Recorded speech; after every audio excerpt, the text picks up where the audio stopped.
Hey guys, hi, my name is Swati, your English educator from Magnet Brains और हम कर रहे हैं ग्रामर। लास्ट वीडियो में हमने क्या क्या पढ़ा था? इंट्रोडक्शन ऑफ सेंटेंस, ठीक है, जिसमें हमने पार्ट्स ऑफ सेंटेंस किया था, सब्जेक्ट, प्रेडिकेट, फिर हमने पढ़ा subject and object, then we did direct and indirect object, और उसके बाद introduction to phrases and clauses.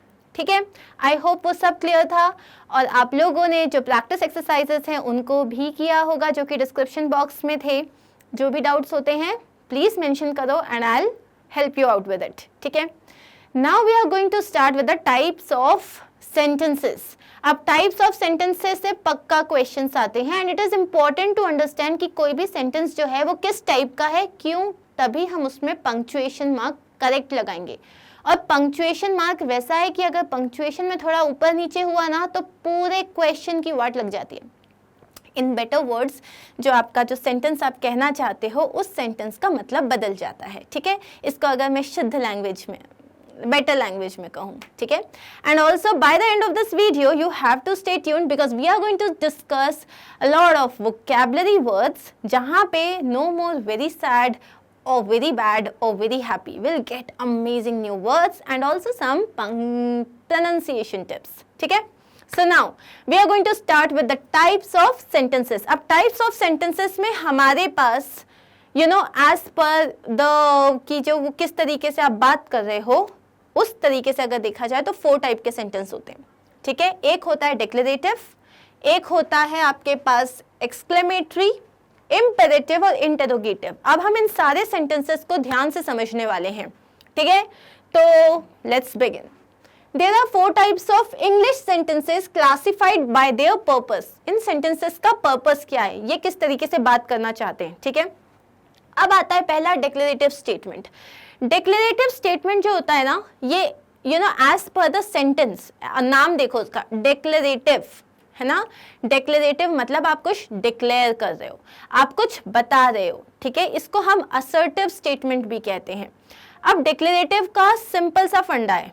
अगर मैंने बोला my name is Swati, my name is Swati नहीं, माय नेम इज स्वाति नहीं, ना ये कोई क्वेश्चन है, ना मैं इसमें कोई तुमसे रिक्वेस्ट कर रही हूँ कि यार माय नेम इज स्वाति, ऐसा भी कुछ नहीं हो रहा है, ना मैं तुम्हें कोई सरप्राइज या शॉक दे रही हूँ, तो मैं एक सिंपल सा डिक्लेरेशन दे रही हूँ, मैं एक सिंपल सा एक सेंटेंस बोल रही हूँ, it is a beautiful day. अब यहाँ कोई शॉक एलिमेंट नहीं है, कोई सरप्राइज एलिमेंट नहीं है, यहाँ कोई रिक्वेस्ट नहीं है, यहाँ पे कहीं पे कोई क्वेश्चन नहीं है। तो जहाँ पे आप एक सिंपल स्टेटमेंट स्टेट कर रहे हो, आप कोई फैक्ट बता रहे हो, जैसे कि अगर मैंने बताया leaves are green in colour, oh my god, ऐसा तो मेरे पास रिएक्शन आएगा नहीं ना, ओ माई गॉड मैम क्या कह दिया आपने, leaves are green in colour. या अगर मैं बोलूंगी पेरेंट्स लव देयर किड्स, क्या बात कर दी, आज से पहले तो मुझे पता ही नहीं था। So basically these are simple statements. ठीक है, इन्हें हम कहते हैं declarative. So declarative statement, it makes a statement or expresses an opinion, it makes a declaration. मैंने अपना opinion बताया, जैसे कि I like ice creams and I love chocolates but I don't like dark chocolate and I love, अच्छा ठीक है, let's not get into food items right now. ठीक है, तो ये मैं अपना ओपिनियन बता रही हूँ, या मैं कुछ डिक्लेयर कर रही हूँ, या मैं कोई फैक्ट बता रही हूँ, like the sun rises from the east.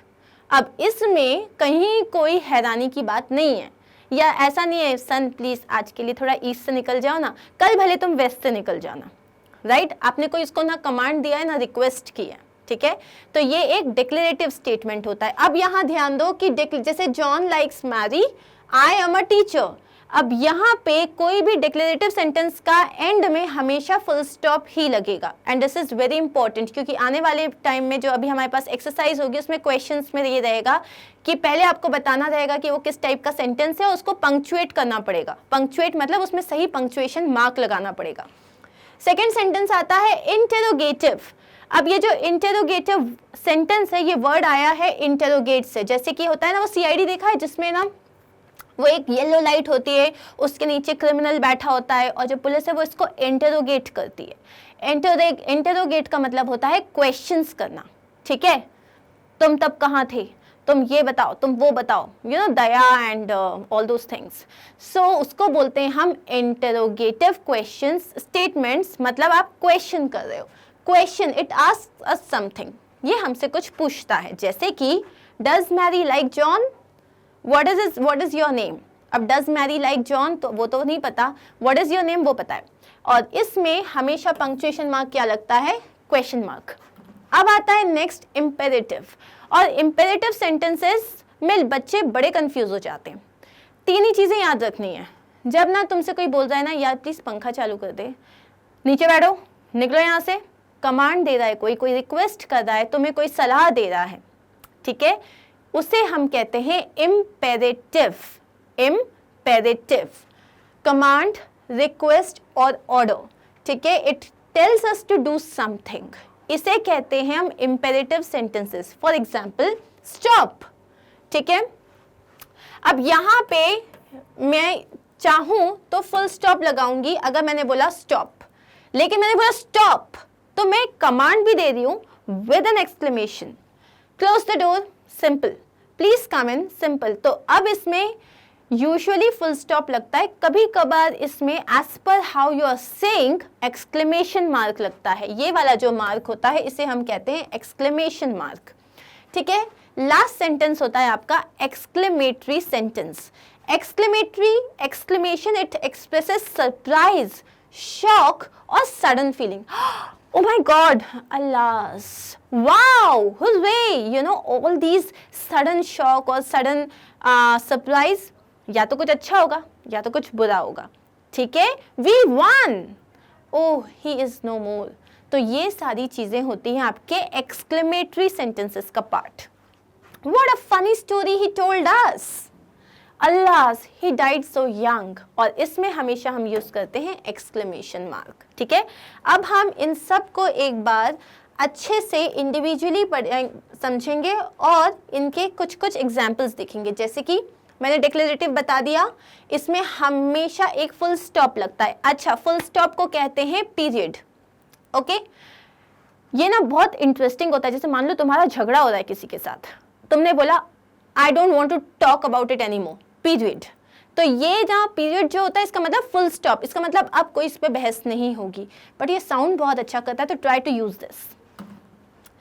That car is old, that car is old. ये एक आप सिंपल स्टेटमेंट दे रहे हो, ठीक है. You are just declaring something. यहाँ कोई क्वेश्चन नहीं है, कोई रिक्वेस्ट नहीं है, ऑर्डर नहीं है, कमांड नहीं है, कोई शॉक नहीं है, कोई सरप्राइज नहीं है. I love Honey on toast. The girl likes pancakes, but she doesn't know how to make them. ठीक है. अब इसके बाद मम्मी का रिस्पॉन्स आ सकता है, oh my God, लेकिन इसमें ऐसा कुछ नहीं है. India is the fastest growing economy. I would like to go to the annual fest. My friend is participating in the cleanliness campaign. मतलब मेरी फ्रेंड जो है वो स्वच्छता अभियान में पार्टिसिपेट कर रही है. अगेन तुमने किसी को बताया है, you are just stating something, कहीं कोई ड्रामा नहीं है इधर पे. My dog likes milk and bread, okay. My father is coming to the hostel tomorrow. अब नेक्स्ट जो डिक्लेरेटिव सेंटेंसेस होते हैं इनमें सारे टेंसेस यूज करते हैं हम. मतलब चाहे वो पास्ट का हो, फ्यूचर हो, प्रेजेंट हो, ये बहुत इजीली सबको यूज करता है, ठीक है. Types of declarative sentences. अब क्या है, बहुत सारे लोगों की बुक्स में आपको ये टाइप्स नहीं दिखाएंगे, ठीक है, लेकिन ये टाइप्स जो है ये बहुत इजी हैं. जैसे कि एक होते हैं पॉजिटिव सेंटेंस और नेगेटिव सेंटेंस. मैंने बोला आई एम अ बॉय, क्या यहाँ पे कहीं कोई वर्ड है नो सुनाई दे रहा है? Never, did not, do not, नहीं. सो जिस सेंटेंस में कोई नेगेटिव वर्ड नहीं है उसे हम बोलते हैं positive sentence. Like I am a boy, positive sentence. I am not a boy, negative sentence. इससे इजी तो कुछ हो ही नहीं सकता, ठीक है. जैसे द गर्ल इज सिंगिंग, ये पॉजिटिव सेंटेंस है, इसको हम अफर्मेटिव सेंटेंस भी बोलते हैं, ठीक है. द गर्ल इज सिंगिंग ये एक पॉजिटिव सेंटेंस है, इसे हम अफर्मेटिव सेंटेंस, अफर्मेटिव मतलब हाँ. A sentence that says something is not so is called a negative sentence, ठीक है. अब लेकिन कोई सेंटेंस है जैसे वो बोल रहा है नहीं नहीं ये गलत है या ये नहीं है, जहां नहीं वर्ड आ गया उसे कहते हैं हम नेगेटिव सेंटेंस. जैसे कि the girl is not dancing, negative sentence. Some more examples. I lost my pencil box. I have no pencil now. तो यहाँ पे ये no word आ गया ना, तो हो गया negative. You look dull. I have not taken bath today. अब देखो you look dull, इसमें कोई negative नहीं है. No मतलब no जैसा कोई word नहीं है. यहाँ पे है not, तो ये हो गया negative. अब आते हैं हम सेकेंड इंटेरोगेटिव क्वेश्चंस सेंटेंसेस में, मतलब question statements. An interrogative sentence is a type of sentence that asks questions. It usually begins with who, what, where, when, why, how or do and ends with a question mark. Where are you going? Why didn't you eat your lunch? Why are you talking to her? When will you come back? What did you eat? ये सारे question, how are you going, how much do you love me. Yes, this last question is very important. So basically यही सारे questions होते हैं आपके interrogative questions, जो usually एक question word से स्टार्ट होते हैं एंड क्वेश्चन मार्क के साथ खत्म होते हैं. इनके बस आंसर्स अच्छे नहीं होते कभी कभी. Like where are you going, what is happening, what do you want me to do you want me to write something for you, are you going to school today. ठीक है, अब है हमारे पास इंटरोगेटिव के 4 टाइप्स. ये सिर्फ समझो, ठीक है, क्योंकि ये बहुत इजी है, वेरी इजी. एक होता है येस और नो इंटरोगेटिव, जिसका आंसर येस या नो में देना होता है. एक होता है ऑल्टरनेटिव इंटरोगेटिव, जिसमें आपके पास ऑप्शन होता है, चाय पियोगे या कॉफी पियोगे. एक होता है WH इंटरोगेटिव, ठीक है, ये मैं एक्सप्लेन करूंगी. और एक होता है tag questions, which is something very important. अब देखते हैं हम एक एक को. सबसे पहले है yes और no interrogative. Questions which require a yes or no answer are called yes no interrogatives. बहुत simple. Are you going home? Yes, I'm going home. Will you come with me? No, I will not come with you. So yes और no में answer आ रहा है आपका, तो इसको बोलते हैं yes no interrogatives. अब है alternative interrogative. Alternative मतलब तुम्हारे पास कोई ऑप्शन है. Alternative interrogatives are questions that give a choice among two or more answers. Therefore, in questions को आप बोलते हो choice questions भी बोलते हो. जैसे कि do you prefer coffee or tea? तो आप बोल सकते हो well I prefer coffee. Or you can say I prefer tea. या बोलोगे I like everything. Anything which is free. Come on, give it to me. Will you come with me now? Or will you go with James afterwards? तुम मेरे साथ अभी आ रही हो या बाद में जेम्स के साथ जाओगी. So now you have again an option, ठीक है. Do you prefer to live in the village or the city? तुम्हें गांव में रहना अच्छा लगता है या शहर में रहना अच्छा लगता है? तो तुम्हारा आंसर क्या होगा? गांव में, शहर में? नहीं, मेरे को कोई फर्क नहीं पड़ता. बेसिकली तुम्हारे पास ऑप्शंस हैं, तो इसे हम क्या कहते हैं? Alternative इंटेरोगेटिव्स. Will they buy an apartment or villa? भाई पैसे पे डिपेंड करता है, लेकिन अब ऑप्शन है तो बता देना answer. Next, WH interrogatives. WH interrogatives are questions asked using one of the words, question words, who, what, where, when, why and how. Auxiliary verbs also must be used. अब देखो ये जो questions हैं, इसमें एक नया word आया है auxiliary verbs. अब बाद में तो हम पढ़ेंगे, लेकिन ये is, am, are, was, were, ये सारे जो words होते हैं ना, ये होते हैं auxiliary या इन्हें helping verb भी कहते हैं. तो जैसे कि where are you going? How are you? Why did you do that? तो टाइप है, एक नाम दे दिया. तो जिसने भी बनाया था ना, उसको बहुत मन कर रहा था कि आज मैं नामकरण करता हूँ, तो उसने इतने सारे नाम दे दिए, मैंने जरूरत है ही नहीं इतने की. एनीवेज, सो ये सारे आपके क्वेश्चन वर्ड्स हैं, ठीक है. और इनमें अच्छी बात क्या होती है कि ये बोलते हैं पूरा पूरा आंसर चाहिए, आप येस और नो में नहीं दे सकते. जैसे कि where are you going? I am going to the mall. How are you doing? I am doing great. Why did you do that? Because I wanted to. ऐसे आंसर्स मम्मा को मत देना. मामा बोली कि बेटा इधर आओ और अब यहीं रहो, कहीं जाने की जरूरत नहीं है. अब आता है हमारे पास इम्पेरेटिव सेंटेंस. इम्पेरेटिव सेंटेंस मैंने बताया, इम्पेरेटिव सेंटेंस मतलब होते हैं कमांड्स, रिक्वेस्ट, ऑर्डर. तो an imperative sentence is one of the types of sentences which is used to issue a command, instruction, make a request or even offer advice. You know, for example, I think you should respect your parents. ये भी एक advice दे रहे हो तुम, ठीक है, तो ये डिक्लेरेटिव नहीं होगा, इसे आप इम्पेरेटिव कहोगे। इसके अब अपन कुछ चीजें और पढ़ लेते हैं। ये जो सेंटेंस होते हैं इनको कभी कभी आप डायरेक्टिव्स भी बोलते हो, ठीक है, ये वर्ड याद रखना। डायरेक्टिव्स कहते हो क्योंकि आप किसी को एक डायरेक्शन दे रहे हो, आप किसी को कोई कमांड दे रहे हो, ठीक है, क्योंकि आप किसी को डायरेक्शन दे रहे हो। Imperative sentences usually and with a period. Period मतलब अब आपको पता है इसका मतलब होता है full stop, but sometimes they also and with an exclamation mark, which means exclamation, मालूम है ना एक्सक्लेमेशन, ये okay. Note that there is usually no subject because the subject is understood, it is you. For example, get lost. तो किसको बोला get lost? तुम ही को बोला ना, तो you get lost. या फिर अगर बोला come here, तो जरूरी नहीं है आपको इसमें लिखा हो you come here. ये जो subject होता है ना वो understood होता है, जैसे मम्मी बोलती है ना निकल जाओ घर से, तो अब उसमें बोलने की जरूरत नहीं है कि तुम्हें बोला है या पापा को बोला है, अपन को समझ में आ जाता है अपन को बोला है, ठीक है। तो अब हम कुछ एग्जाम्पल्स देख लेते हैं। Get your hands up command है, डू योर होमवर्क ये एक इंस्ट्रक्शन है, रिक्वेस्ट तो कभी होती ही नहीं है। क्लोज द विंडो ये रिक्वेस्ट भी हो सकती है, ये कमांड भी हो सकता है। Go to the bank and make that deposit ये एक इंस्ट्रक्शन है। गो टू बेड, अब अगर आप टाइम पे जा रहे हो तो डिमांड है, अगर थोड़ा लेट हो गए तो कमांड है, और ज्यादा लेट हो गए तो इसके साथ कुछ आवाजें आती है जैसे छटाक फटाक। Please come with me for dinner ये क्या है, ये एक इन्विटेशन है, ओके। ये रिक्वेस्ट भी हो सकता है। नाउ दैट डिपेंड्स आप कैसे बोल रहे हो। I need you to sit down now, I need you to sit down now ये तो कमांड ही है। Move out of my way मेरे रास्ते से हट जाओ ये भी कमांड है। अब हम आते हैं एक्सक्लेमेटरी सेंटेंसेस में, ठीक है। अब जहां पे भी वाओ तो बेसिकली या तो शॉक लगेगा या तो सरप्राइज लगेगा, कोई सडन फीलिंग अगर है तो वो एक्सक्लेमेटरी सेंटेंस है जिसमें आप लास्ट में एक एक्सक्लेमेशन मार्क लगाओगे, ठीक है। What a liar he is, कितना झूठा है वो, exclamation mark. What an exciting movie it was, क्या अमेजिंग मूवी थी।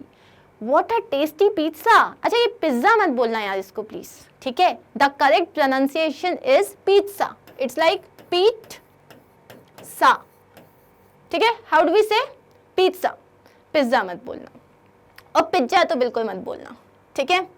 So next is how exciting the movie was, okay. अब आते हैं हमारे पास एक्सक्लेमेटरी सेंटेंसेस के कुछ examples. Exclamatory sentences expressing strong emotion. अच्छा देखो, जब हम एक्सक्लेमेटरी सेंटेंसेस के बारे में लिखते हैं ना तो हमें अलग अलग तरीके से लिखना आना चाहिए। जैसे कि सिंपल, जब आप किसी को विश कर रहे हो, many many sweet returns of the day, happy new year, happy Christmas. अब इसके बाद ना प्लीज फुल स्टॉप मत लगाना। जैसे आप व्हाट्सएप पे किसी को मैसेज करते हो या फेसबुक पे किसी को मैसेज करते हो ना, फुल स्टॉप नहीं लगाना। खुश हो ना, हे वो फीलिंग आती है जब आप एक एक्सक्लेमेटरी मार्क लगा देते हो। अब दूसरा होता है व्हाट से जो आप स्टार्ट करते हो, what a beautiful scenery, what a cute baby, what a nice behaviour. एक और होता है जहां आप हाउ यूज करते हो, how brightly it shines, how beautifully she sings, how neatly she has kept her house, ठीक है। और एक होता है जहां पे आप सच यूज करते हो, या फिर देखो जैसे यहां पे आता है she is such a kind lady, ये भी एक्सक्लेमेटरी मार्क है, ठीक है। He is such a bright student, आप अपना सरप्राइज तो नहीं हो लेकिन आप बहुत ही ज्यादा अपनी इंटेंस इमोशन को शो कर रहे हो, मतलब वाओ आपका बेटा कितना अच्छा है। मेरे लिए तो कभी मेरी टीचर ने ऐसा कहा ही नहीं, खैर कोई बात नहीं। She is such a wonderful writer, तो वाओ क्या राइटर है, ठीक है। अब हम आते हैं जिसमें सो आता है, like she is so glamorous, he is so handsome, that gentleman is so generous. Generous मतलब जो बहुत डाउन टू अर्थ है, जिनका दिल बहुत बड़ा है, जो बड़े काइंड हार्टेड है, उन्हें हम जेनरस कहते हैं, ओके। अब हमारे पास आती है एक एक्सरसाइज। फाइनली हमें पता है कि 4 टाइप्स जो होते हैं हमारे कौन से होते हैं। यहाँ पे what do you have to do, sentences लिखे हैं, मुझे सिर्फ ये बताना है कि ये कौन सा टाइप है। What do you have to do, understand the sentence, look at the punctuation mark, ठीक है। आई हैव 2 पेट डॉग्स, अच्छा इसमें हो रहा है ओ माय गॉड, ऐसा तो कुछ नहीं हो रहा ना, किसी ने एक स्टेटमेंट दिया है, तो क्या होगा ये ये होगा डिक्लेरेटिव, ठीक है। Have you finished the report, obviously तुम्हें दिख रहा है एक बड़ा सा क्वेश्चन मार्क, तो ये क्या हो गया, interrogative. Where have you been all this while, इतने टाइम से तुम कहां पे थे, क्वेश्चन मार्क मतलब interrogative. It hasn't stopped raining since yesterday, कल से बारिश नहीं रुकी है। ये तुम एक सिंपल स्टेटमेंट दे रहे हो, तो ये हो गया आपका declarative statement. She leaned out of the window, उसने विंडो से बाहर झांका, कुछ महान काम नहीं किया, तो ये भी हो गया आपका डिक्लेरेटिव सेंटेंस। अब ये रहे हमारे आंसर्स, ठीक है। अब हम नेक्स्ट देखते हैं, ये आप मुझे बताने वाले हो, ठीक है। मैं आपको आंसर्स बताऊंगी, तो कितना टाइम दूं, 15 सेकेंड्स, नहीं 10 बहुत है। 10, 9, 8, 7, 6, 5, 4, 3, 2 and 1। चलो let's see, listen to me, क्या है ये, तुम किसी को रिक्वेस्ट कर रहे हो या तुम किसी को कमांड कर रहे हो, तो ये हो गया तुम्हारा इंपेरेटिव सेंटेंस, ठीक है। मैं क्यों लिखूं, मेरे पास तो लिखा हुआ है। डोंट मेक अ नॉइज, तुम यहाँ पे किसी को रिक्वेस्ट कर रहे हो या इंस्ट्रक्शन दे रहे हो, तो ये भी हो गया imperative. Ouch, I have cut my chin, इतना बड़ा एक्सक्लेमेशन वाला मार्क दिख रहा है, तो ये हो गया exclamatory sentence. We must not tolerate injustice, हमें जो है इनजस्टिस को बिल्कुल टॉलरेट नहीं करना चाहिए, ये हो गया डिक्लेरेटिव। ओपन द बॉक्स, अब ओपन द बॉक्स यहाँ पे एक रिक्वेस्ट हो सकती है, कमांड हो सकता है, इंस्ट्रक्शन हो सकता है, तो ये हो गया इंपरेटिव सेंटेंस, ठीक है। अब हमारे पास यहाँ पे एक और एक्सरसाइज है जो आप लोग करने वाले हो, और इस बार मैं आपको और कम टाइम दूंगी, कितना दूंगी, चलो स्टार्ट करो।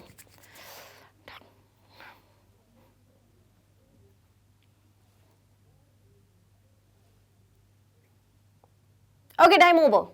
Chalo, let's see the answers.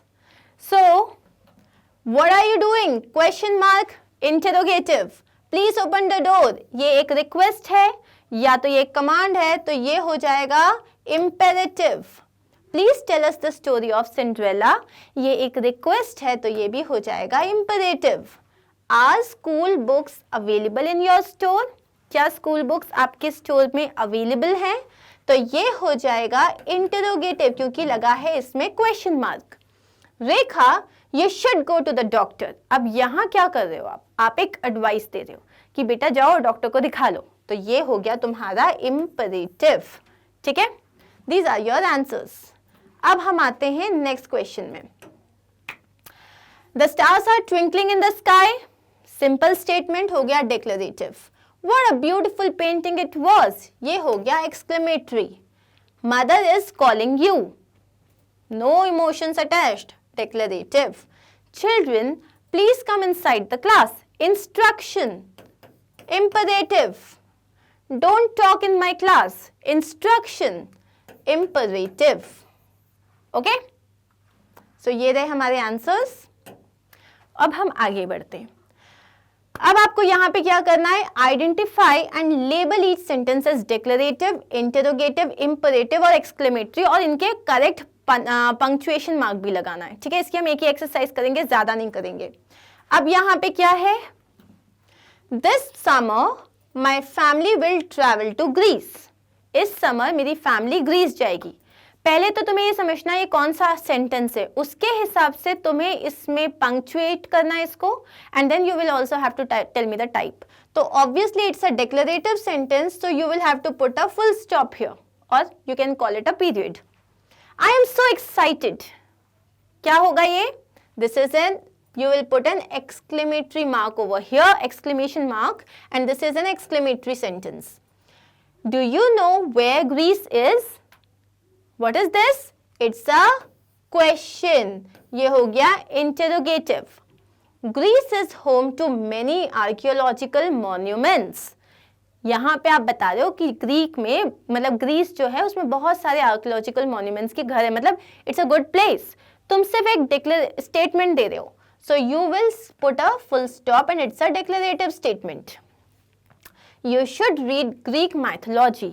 यहाँ पे तुम किसी को एडवाइस कर रहे हो, तो ये क्या हो गया, ये हो गया आपका इम्परेटिव।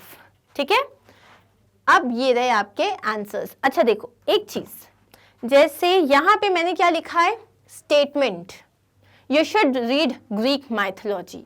अब यहाँ पे अगर आप इम्पेरेटिव लिखोगे ये तब भी सही होगा, यहाँ पे अगर आप स्टेटमेंट लिखोगे तब भी सही होगा, because it depends on the entire context, आप किस तरीके से बात कर रहे हो उस पर डिपेंड करता है। ठीक है, सो डोंट वरी, मार्क्स नहीं कटेंगे।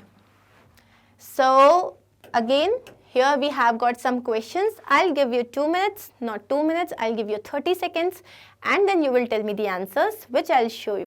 So now let's check the answers. So पहला वाला जो है, Greek mythology is full of adventures and legends.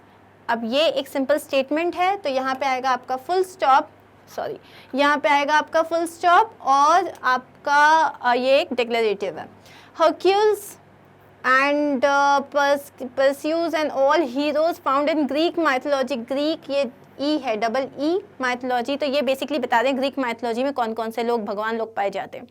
सो यहाँ पे भी आपका आ जाएगा ये full stop declarative. Reading mythology will get you excited about travelling. Obviously जब आप किसी भी जगह के बारे में पढ़ते हो, उनसे रिलेटेड बहुत सारी स्टोरीज पढ़ते हो, माइथोलॉजी मतलब क्या होता है, वहाँ के भगवान से रिलेटेड, वहाँ के लोगों से रिलेटेड जो स्टोरीज होती हैं। ठीक है, माइथोलॉजी मतलब basically related to religious things. अब है would you enjoy a trip to Greece, तो यहाँ आएगा आपका क्वेश्चन मार्क, ये एक हो गया आपका interrogative question, come with us. ठीक है, सो कम विद अस, यहाँ पे आ गया आपका इम्पेरेटिव। ठीक है, और अब ये एक्सक्लेमेशन भी हो सकता है, वाओ कम विद अस, तो क्या है, इसमें आप पे डिपेंड करता है कि आपने किस तरीके से कहा है।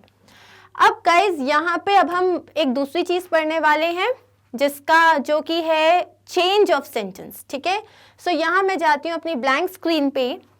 अब प्लीज इस चीज को समझो, आई एम अ स्टूडेंट। ठीक है, आई एम अ स्टूडेंट। अब यहाँ पे तुम्हारा हेल्पिंग वर्ब क्या है, वो है एम। ठीक है, ये तुम्हारा सब्जेक्ट है, ये है तुम्हारा हेल्पिंग वर्ब, डिस्कस करेंगे हम इसे, लेकिन हेल्पिंग वर्ब मतलब इज, एम, आर, सारे वर्ड्स जो आप कनेक्ट करते हैं, जो आपको टेंस बताते हैं कब हो रहा है वो काम, जैसे आई am a student.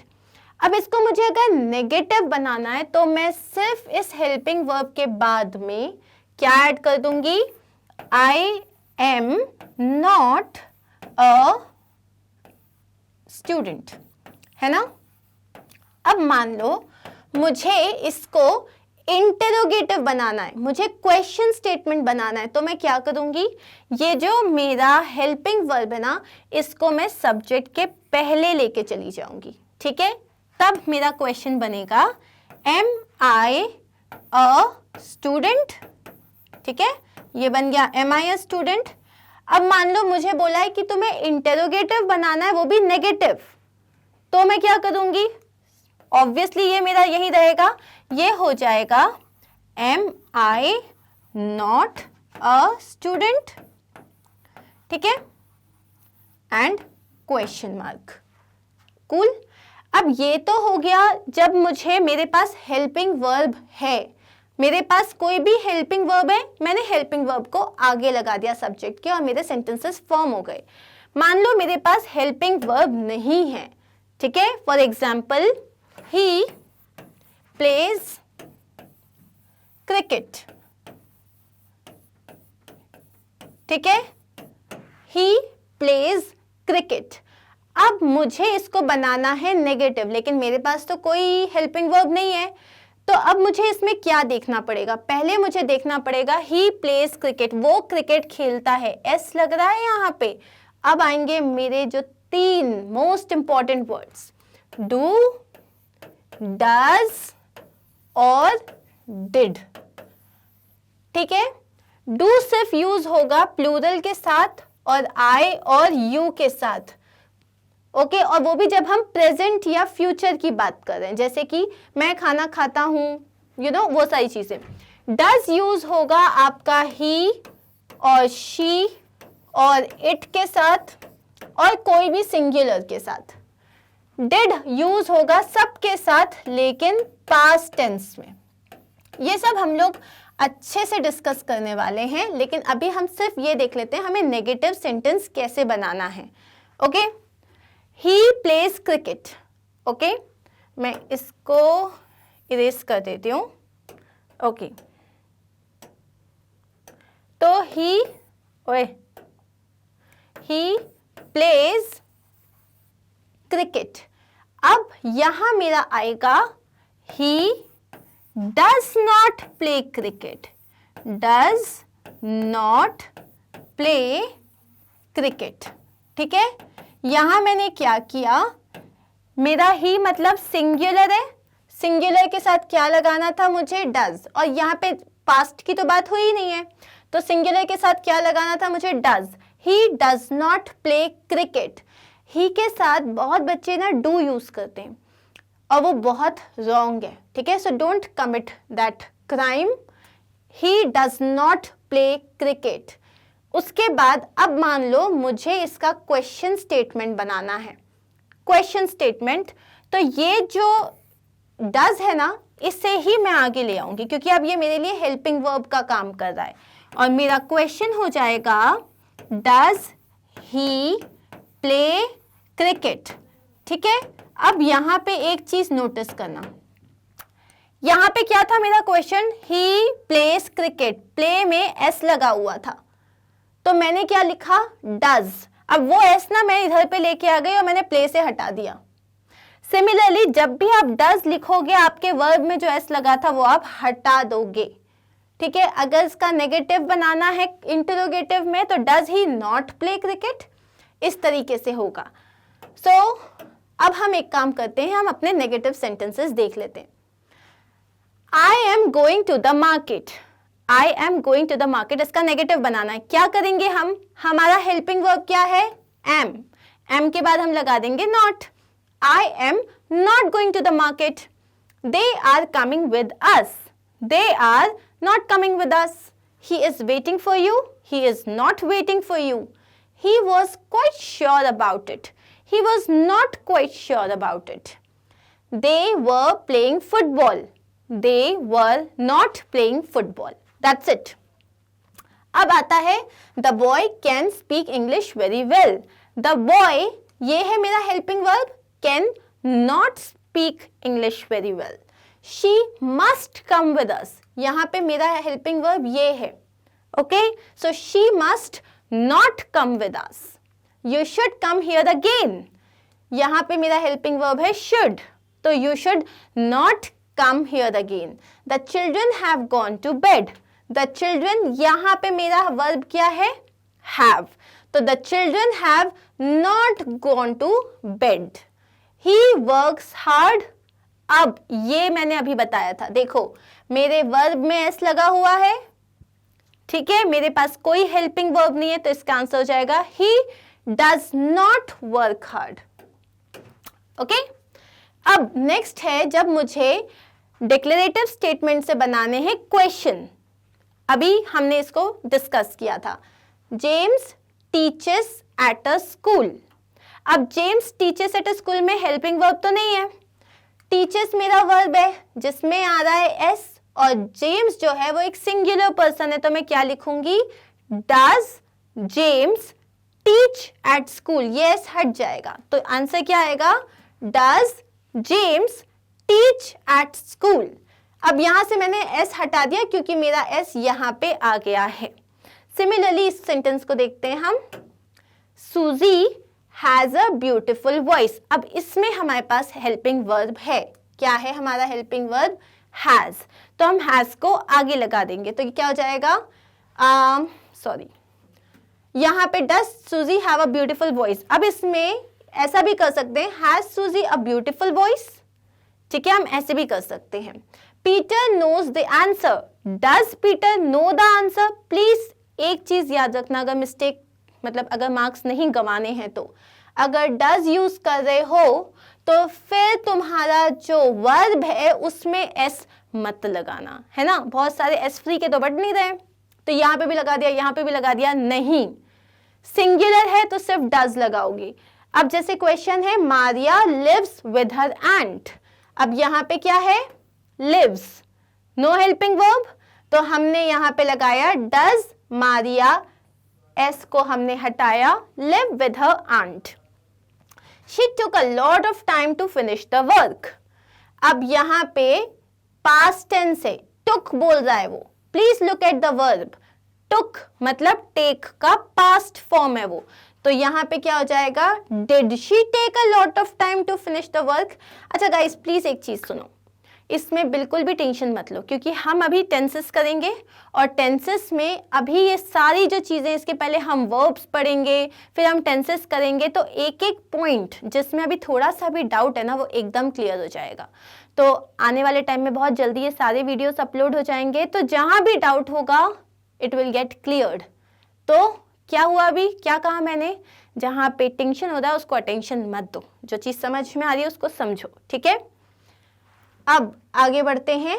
He told me a story, told मतलब पास्ट, उसने मुझे एक स्टोरी बताई, तो ये क्या हो जाएगा, did he tell me a story. अब इसमें भी याद रखना डिड ही टोल्ड का हो जाएगा टेल, क्योंकि मैंने यहाँ पे ऑलरेडी डिड मतलब इसमें पास्ट टेंस लगा दिया है, ठीक है। The boy stole the money, did the boy steal the money. Stole जो होता है ये पास्ट फॉर्म होता है, इसका प्रेजेंट फॉर्म होता है steel. She went to school, अब इसका क्या हो जाएगा, did she go to school, went का प्रेजेंट फॉर्म क्या होता है, go। So आपको इसमें क्या याद रखना है, जब भी हम did यूज करते हैं, did के साथ हम वर्ब का हमेशा प्रेजेंट फॉर्म यूज करते हैं, जैसे कि go प्रेजेंट है, went पास्ट है, sit प्रेजेंट है, sat पास्ट है।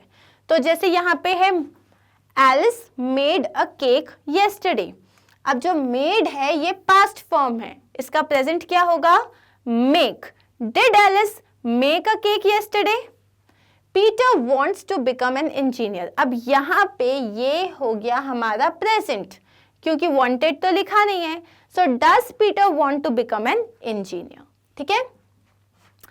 Guys, now let's come to the most interesting part. अब हम डिस्कस करने वाले हैं vocabulary words। क्यों? क्योंकि we are done with the types of sentences and how to change one sentence into another. इसमें मीनिंग चेंज हो जाता है। Remember this thing. आने वाले टाइम में जो हम करने वाले हैं वो है ट्रांसफॉर्मेशन ऑफ सेंटेंसेस, जिसमें मीनिंग चेंज नहीं होता है, एंड उसमें काफ़ी सारे रूल्स होते हैं जो समझने पड़ेंगे हमको, which is kind of interesting also, but पूरा फुल अटेंशन चाहिए उसमें।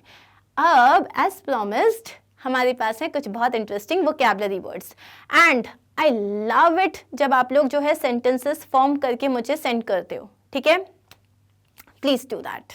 तो लेट्स डिस्कस। आज का हमारा पहला वर्ड है वेरी सैड। अच्छा, अब क्या होता है, सैड का मतलब तो सबको पता है। अब मेरे पास बेटर वर्ड्स ही नहीं है तो मैं बोलती नहीं today I am very sad. अरे नहीं यार, she was very very sad, तो यूज सम बेटर वर्ड्स ना। तो मैं देने वाली हूँ आपको कुछ बेटर वर्ड्स। पहला है हार्ट ब्रोकन। अब क्या है, जैसे मान लो किसी ने आपको डांटा, आप एक्सपेक्ट नहीं कर रहे थे कि कोई आपको डांटेगा, तो आपका दिल टूट जाता है, या आपके साथ बहुत कुछ ऐसा होता है जिसमें आपका दिल टूट जाता है, तो आप हार्ट ब्रोकन हो। या जैसे आपने एक्सपेक्ट किया था आपके बहुत अच्छे मार्क्स आएंगे, लेकिन आपका मार्क्स शायद उतने अच्छे नहीं आए, या जैसे कि अभी CBSE के एग्जाम्स कैंसिल हो गए, तो जो लोग ने बहुत पढ़ाई की थी उनका तो they are all heartbroken. तो मत बोलो they are very sad, what would you say, they are heartbroken. So suffering from overwhelming distress, मतलब जब आप बहुत ही ज्यादा दुखी हो। He was heartbroken at the thought of leaving the house.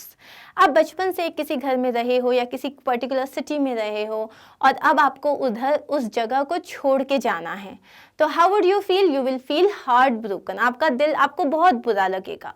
So it's a beautiful word. How would we say that, leaving my parents as I was going abroad for my further studies, oh my God, I was totally heartbroken. Say it. Use some better sentence. For example, I was heartbroken to see the little girl selling flowers, at the traffic signal. I was heartbroken. Why were you heartbroken? Because you could see that, वो जो लड़की है वो पढ़ाई कर सकती है, वो स्कूल जा सकती है, just because वो financially stable नहीं है, आज वो इतनी छोटी है लेकिन वो काम कर रही है, so you were heartbroken. ठीक है, तो अब तुम कुछ इंटरेस्टिंग से सेंटेंसेस बनाओगे और मुझसे शेयर करोगे। Next is devastated. डिवास्टेटेड, जैसे ही मुझे न्यूज़ मिली कुछ बहुत ही खराब सी न्यूज़, आई वॉज डिवास्टेटेड, मतलब मेरा तो पूरा जीवन ही उजड़ गया था। ठीक है, cause someone severe and overwhelming shock और ग्रीफ, बहुत ही ज़्यादा, जैसे कि suppose she was devastated after the loss of her mother, she was devastated by the loss of her father, मतलब अपने फादर के गुजरने के बाद वो एकदम टूट सी गई थी। ठीक है, उसको बोलते हैं डिवास्टेटेड। ठीक है, क्या बोलेंगे उसको? Devastated, devastated. ओके, डिजेक्टेड, अब क्या होता है? डिजेक्टेड बहुत अमेजिंग वर्ड है। सैड एंड डिप्रेस्ड, जैसे डिजेक्टेड फील करते हो आप। He stood in the street looking dejected, मतलब आप एकदम, ऐसा लगता है कि आपके अंदर की सारी हैप्पीनेस खत्म हो गई है, आप बहुत ही सैड हो, बेसिकली आप डिप्रेस्ड हो। जब आप डिप्रेस्ड होते हो, ठीक है, ये आपको लग रहा है यार you look dejected, don't say that you look sad, you look dejected, what happened? Say, ask like this. जैसे कभी मान लो मम्मा है, she is just sitting and she is not talking much, she is not her usual self, मतलब वो जैसे हमेशा रहती हैं वैसी नहीं है, तो तुम्हें क्या वो सैड लग रही हैं? तो उनसे जाके पूछो, I see that you are dejected, what happened? You seem dejected, what happened? तो बात करो। ठीक है, डिजेक्टेड मतलब जब कोई सैड है और डिप्रेस्ड है। अब नेक्स्ट वर्ड है हमारे पास वेरी सैड के लिए, क्रेस्ट फॉलन। अब ये बहुत अमेजिंग वर्ड है। जो हमारी बॉडी का जो अपर पार्ट होता है, जो हमारा बेसिकली ये पार्ट होता है, इसे हम कहते हैं क्रेस्ट। जैसे माउंटेन है, माउंटेन की भी जो चोटी होती है उसे आप कहते हो क्रेस्ट। तो जैसे मान लो टीम है, क्रिकेट टीम है या कोई वॉलीबॉल टीम है या फुटबॉल टीम है, अगर मान लो वो हार जाती तो कैसे आते हैं वो लोग? ऐसे चेहरा लटका के आते हैं, मुंडी ऐसे टंग। ठीक है, तो क्रेस्ट फॉलन आया समझ में? जब मतलब आप एकदम दुखी होके एम्प्टी हैंडेड आते हो और एकदम निराश, हताश, तो sad and disappointed. He came back empty handed and crestfallen. The team came back empty handed and crestfallen. Okay, don't stay there with a crestfallen attitude, मतलब कि अरे मेरे से तो कुछ नहीं हो रहा, तो crestfallen। ठीक है, नेक्स्ट है हमारे पास ग्लूमी। ग्लूमी बहुत कॉमन वर्ड है, like oh what a gloomy day, मतलब मान लो कि एकदम जो है ना उस दिन में कुछ नया इंटरेस्टिंग है ही नहीं, एकदम कुछ होते ना दिन बड़े थकेले से, तो उनको you can say what a gloomy day, और you can say what happened your message was so gloomy. Message भी ग्लूमी हो सकता है, मतलब सैड सड़ा सा, जैसे किसी तुमने लिखा किसी को hey hi happy birthday what a lovely day, उसने लिखा या GM, excuse me, all right, क्या हुआ इतना ग्लूमी सा रिप्लाई? डाउन हार्टेड मतलब दिल सैड है, डिस्करेज्ड। ठीक है, we must not be down hearted even though we lost, मतलब तुम क्रेस्टफॉलन होके आए और तुम्हें बोला come on don't be down hearted. Down hearted मतलब अपना हिम्मत मत हारो, डोंट बी डिस्करेज्ड। ठीक है, अब I am feeling down hearted, okay, or I was downhearted at the thought of leaving my team, yeah, or I was kicked out of the team and I was downhearted. ठीक है, तो basically तुम very sad मत हो ना अब, या तो अब इसको हम रिवाइज करेंगे, या तो you will be heart broken और डिवास्टेटेड और डिजेक्टेड और क्रेस्टफॉलन और ग्लूमी और डाउनहार्टेड। ठीक है, देखो यहाँ पे हम क्या कर रहे हैं, यहाँ पे हमारे पास दिमाग में एक वर्ड है वेरी सैड, अब हम वेरी सैड के सिनोनिम्स देख रहे हैं, मतलब पर्यायवाची। ठीक है, इससे क्या होगा, हमारी जो ऑलरेडी एग्जिस्टिंग वोकैबुलरी है, जो ऑलरेडी हमारे पास वर्ड्स हैं, हम उनमें ऐड कर रहे हैं। ठीक है, तो क्या होगा, तुम्हारे लिए बहुत ईजी रहेगा याद रखना। नेक्स्ट हमारे पास वर्ड है, वेरी सैड को देख लिया, वेरी गुड को भी देख लेते हैं। ओह कितनी अच्छी पेंटिंग बनाई है, वाह कितना अच्छा घर है, वेरी गुड, वेरी गुड नहीं यार, नो मोर वेरी गुड। अब हम कुछ अच्छे वर्ड्स यूज करेंगे। स्प्लेंडेड, वाह क्या परफॉर्मेंस था, स्प्लेंडेड मतलब magnificent, very impressive, he is a splendid fellow, क्या आदमी है यार वो, he is a splendid fellow, very good fellow नहीं बोलेंगे अपन। ठीक है, एक्सेप्शनल मतलब क्या इसके लिए तो वर्ड्स ही नहीं है। जैसे सपोज मम्मा ने खाना बनाया, ओह मम्मा इट वाज माउथ वाटरिंग, या एक्सेप्शनल, मतलब बस इन दुनिया से ही परे है, वो बहुत ही अमेजिंग है, आउटस्टैंडिंग, ठीक है। He is a child of exceptional ability. वो जो बच्चा है उसकी तो एबिलिटी जो है वो एक्सेप्शनल है, मतलब वो तो जीनियस है। इंस्पायरिंग, ओ वाओ, जो अपन बोलते हैं ना, ओ कितना अच्छा काम किया तुमने। सो अराउजिंग और थ्रू बीइंग इम्प्रेसिव। जैसे आपके लिए मान लो किसी ने एक सरप्राइज बर्थडे पार्टी रखी एंड उसमें full of metallic balloons, amazing वाला cake, and you know there are lights and there is a small disc area, और आपके पास इतने सारे गिफ्ट्स हैं, so it will be like awe inspiring. Okay, Karishma presented an awe inspiring masterpiece. Karishma ने मतलब उस इतना अमेजिंग मास्टरपीस दिखाया, maybe she has painted something और शी डिड सम क्राफ्ट, कि उसको देख के लगा wow, oh this is so pretty, you know, उस तरीके से। That's an awe inspiring masterpiece. Peachy, अब ये जो पीची है ना, ये वर्ड तो क्लास है, very satisfactory. For example, everything is just peachy. Now suppose तुम कहीं पे गए, किसने पूछा यार ये सब ठीक है, ओ यार एवरीथिंग लुक्स पीची, मतलब एकदम सेटिस्फैक्ट्री, तुम टोटली सेटिस्फाइड हो, ठीक है। फॉर एग्जाम्पल जैसे मान लो तुमने अपने, तुम्हारी टीम है, ठीक है, उसने कुछ डिजाइन किया और तुमसे उसने पूछा यार सब ठीक लग रहा है, या एवरीथिंग लुक्स पीची। पीची मतलब I am totally satisfied with what you have done. Okay, next is stupendous. Stupendous तो वो जो होते हैं ना, क्या बात, क्या बात, क्या बात, तो fantabulous, fantastic, amazing, awesome, stupendous. Stupendous मतलब extremely impressive.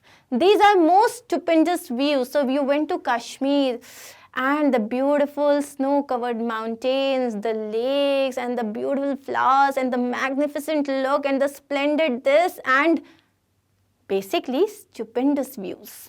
ठीक है? So very good के हम synonyms फिर से एक बार देखेंगे. Splendid performance, exceptional dress, awe-inspiring painting, peachy surprise, stupendous performance. ठीक है, अब आते हैं कुछ pronunciation tips पे.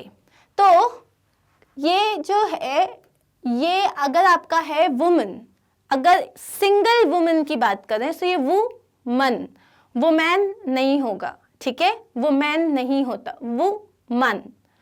अगर आप बहुत सारी औरतों की बात कर रहे हो, ठीक है, तो जैसे अगर WOMAN मतलब एक औरत है तो आप बोलोगे वुमन, मतलब वु एंड मन, वुमन, ठीक है। अगर आप बहुत सारी औरतों की बात कर रहे हो तब ये हो जाएगा विमेन, वी और मन, विमेन। अब आप बोलोगे विमेन, ओके, वुमेन नहीं होता, वो नहीं होता, इट्स ऑलवेज वुमेन और विमेन, मेन, मैन नहीं बोलते, ठीक है। अब जैसे नेक्स्ट वर्ड है, हम बोलते हैं इसको यूजुअली वीडियो। तुम क्या देख रहे हो, एक वीडियो अपलोड हो रहा है, वीडियो, नॉट वीडियो, वीडियो मतलब दोनों में छोटी की मात्रा लगेगी, वीडियो। अब है, हम बोलते हैं कमेंट कर देना, ये मेरे पिक्चर में कमेंट कर देना, कमेंट मत करना, इट्स कमेंट, कमेंट, ठीक है, it's not comment, it's comment. अब जैसे आप होटल में जाते हो तो आपको होटल में स्वीट देता है, वो कभी नहीं देता, स्वीट देता है। जैसे कि ये जो वर्ड है होटल में, जो बड़े बड़े कमरे होते हैं उनको स्वीट बोलते हैं लोग, वो रॉन्ग प्रोनाउंसिएशन है, you call it sweet, hotel sweet, ठीक है, ऐसे साउंड करता है वो।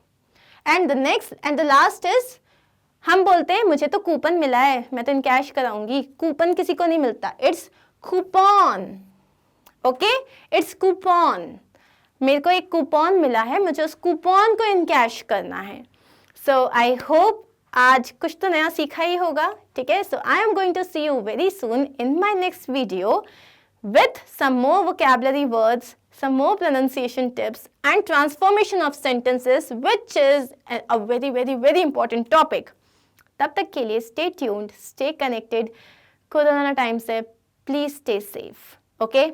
and don't forget to tell me how did you find the session. Love you guys.